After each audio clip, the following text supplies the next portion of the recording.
Pertama ialah danyonya itu manusia. Danyo manusia salah satu makhluk dari banyak makhluk di dalam alam. Danyo dia turunnya ke rencana roh.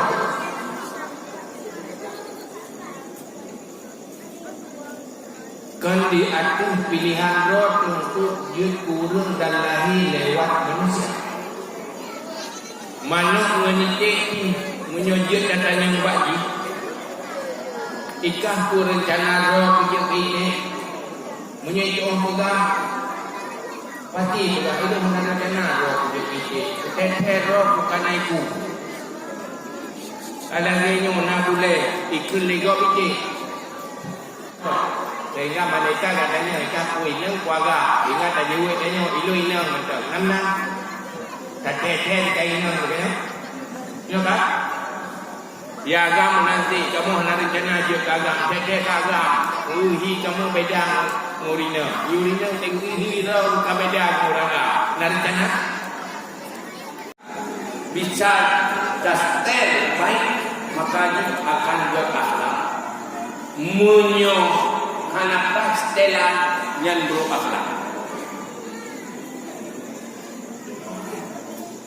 Urang setel nyokun urang tugas akhlak manusia. Setelan dari 3. 3 hal yang boleh setel. Yang nampak manusia. Yang pertama sifat yang nampak manusia pertama yaitu manusia punya akal. Setel akal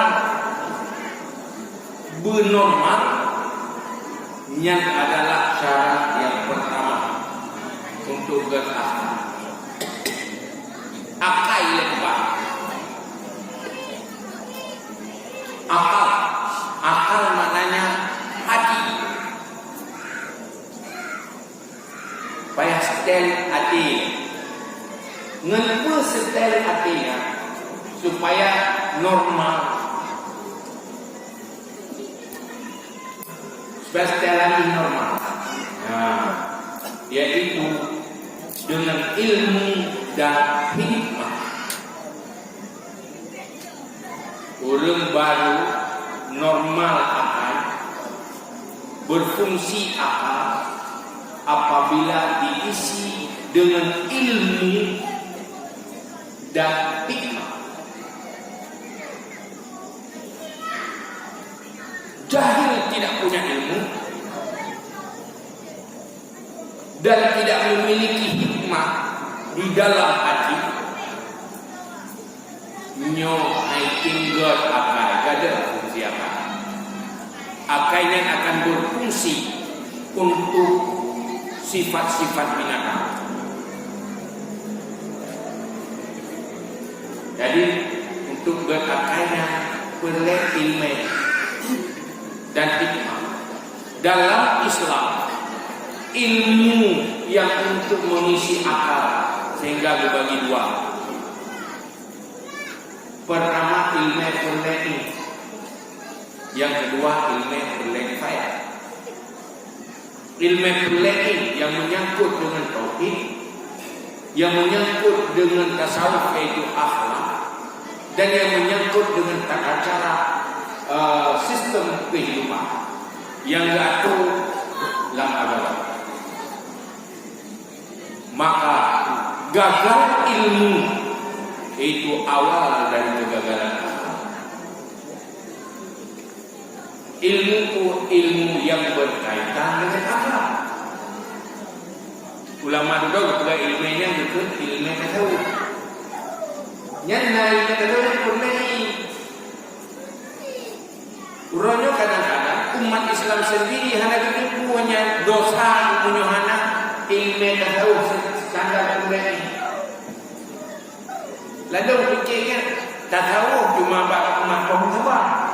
Tanya mana dia? Nyan beramal beribadah. Tasawuf adalah memperbaiki kepribadian. Maka menaungi boleh tu gaya ini. Ha? Dah.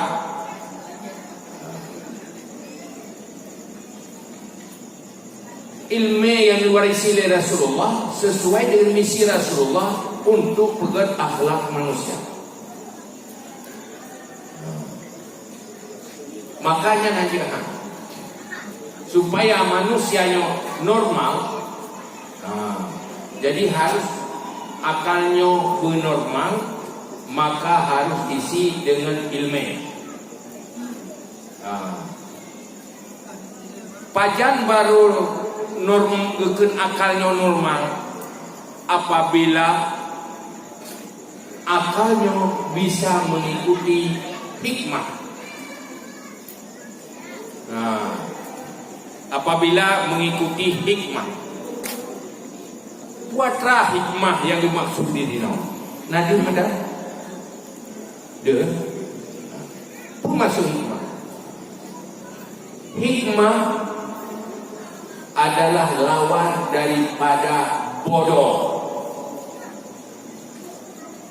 dan overacting, kelewatan. Itu lawan dari kebodohan. Tuh manusia bodoh. Manusia bodoh. Ini manusia bodoh dalam arti akhlak.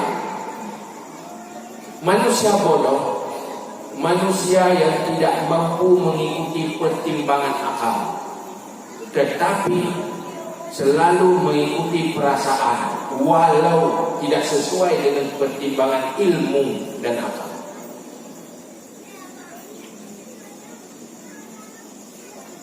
Sehingga orang yang hanya mampu mengikuti pertimbangan akal, tapi cuma ikut hanya perasaan, dibandingkan perasaan, walaupun hanya rasional, yang gekun hanya normal. Dan hanggot akhlak orangnya menyot terlalu emosi mengikuti perasaan, tidak dipengaruhi oleh pertimbangan.